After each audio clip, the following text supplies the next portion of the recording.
Bismillahirrahmanirrahim. Assalamualaikum teman-teman. Perkenalkan, nama saya Muhammad Hafid. Nah, pada video ini kita akan membahas salah satu subjek dalam bahasa Inggris yang mana nggak cuma kalian teman-teman yang masih belajar bahasa Inggris, bahkan native speakers, orang yang dari dulu sudah ngomong pakai bahasa Inggris, sudah berbicara pakai bahasa Inggris, orang-orang Inggris sana, orang-orang Amerika sana, mereka bahkan ketika membahas bab ini mereka masih kebingungan. Bab apa itu? Yaitu bab mengenai who dan whom. Langsung saja, yang namanya who dan whom ini masuk ke dalam pembahasan relative pronouns. Relative pronouns itu ada 5: who, whom, whose, which, dan that. Kelima-limanya artinya sama, yaitu yang. Nah, tapi pada video kali ini kita akan membahas tentang who dan whom.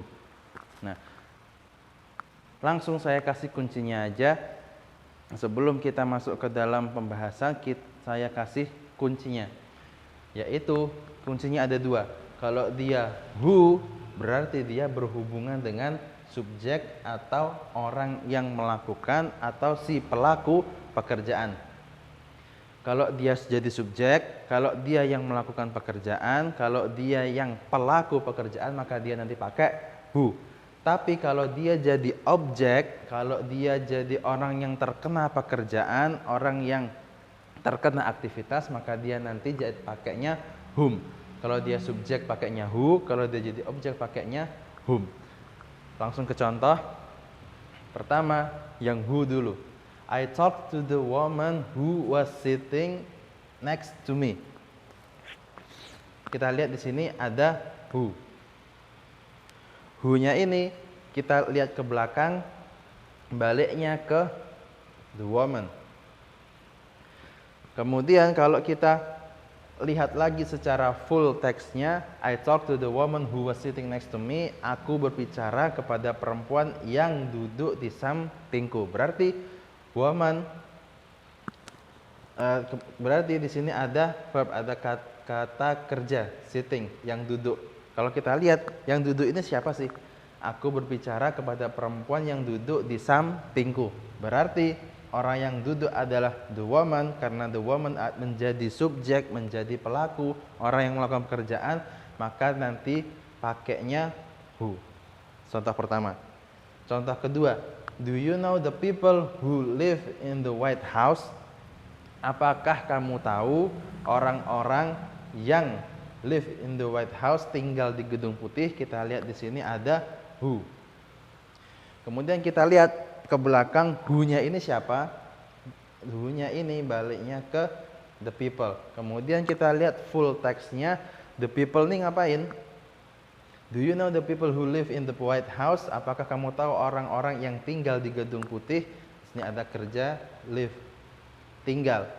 Berarti yang tinggal adalah the people. The people berarti menjadi subjek, menjadi pelaku, orang yang melakukan, live, yang tinggal. Maka dari itu nanti kita pakainya who.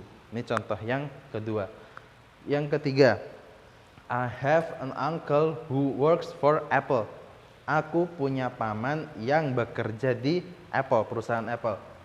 Nah, kita lihat di sini ada who. Who-nya ini kita lihat ke belakang. Who-nya ini siapa? Ternyata baliknya ke uncle. Kemudian kita lihat full teksnya.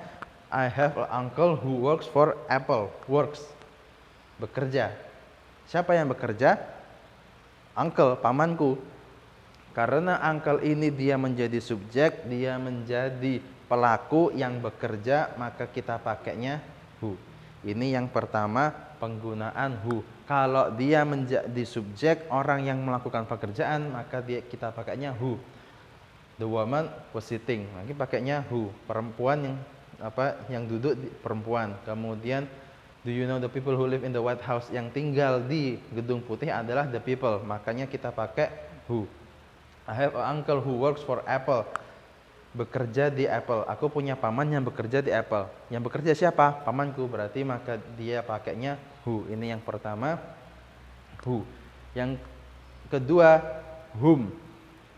Kita lihat lagi, whom berhubungan dengan objek yang kena pekerjaan. Kalau dia jadi objek, dia yang terkena pekerjaan, maka nanti kita pakainya whom. Langsung ke contoh. The man whom I met was very friendly.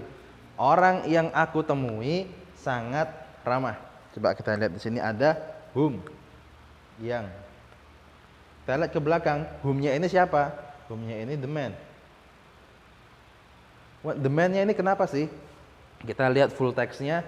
The man whom I met was very friendly. Orang yang aku temui sangat ramah. Di sini ada verb, ada kata kerja bertemu. Yang bertemu siapa? Aku kan, berarti aku menjadi subjek. Tapi orang yang aku temui adalah the man, orangnya. Karena orangnya sebagai objek, sebagai orang yang terkena pekerjaan, sebagai orang yang aku temui, maka kita pakainya whom, karena dia jadi objek the man-nya. Kemudian contoh yang kedua, the people whom Andy visited gave him tea. Orang-orang yang Andy kunjungi memberinya teh. Kita lihat di sini ada whom. Whom-nya ini siapa? Kita lihat ke belakang, whom-nya adalah the people. Kemudian kita lihat full text-nya. The people ini kenapa sih? The people whom Andy visited gave him tea. Orang-orang yang Andy kunjungi memberinya teh. Di sini ada kalimat kerja, ada kata kerja.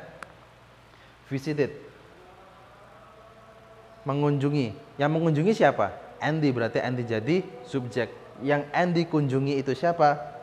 Yang Andy kunjungi adalah the people. Karena the people dia jadi objek, maka nanti kita pakainya whom.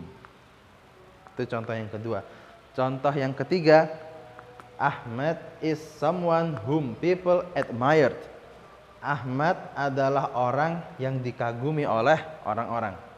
Di sini ada whom. Isinya whom ini adalah Andy. Ahmad. Nah, Ahmad ini kenapa sih? Kita lihat full text-nya. Ahmad is someone whom people admire. Ahmad adalah orang yang dikagumi oleh orang-orang. Di sini ada kata kerja admire, mengagumi. Yang mengagumi itu siapa? Orang-orang kan? Berarti orang-orang menjadi subjek. Yang dikagumi siapa? Yang dikagumi adalah Ahmad. Karena Ahmad dia jadi objek, maka nanti kita pakainya whom. Nah, gitu.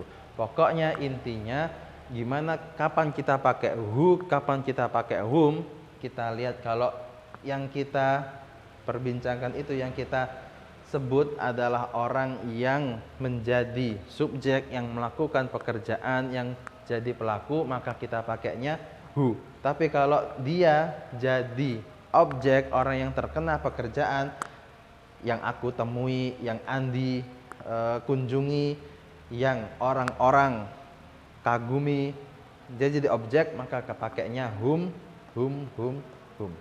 Nah, gitu. Kemudian nanti saya akan kasih satu kunci yang bisa memudahkan ketika kita menentukan kapan pakai who dan kapan pakai whom.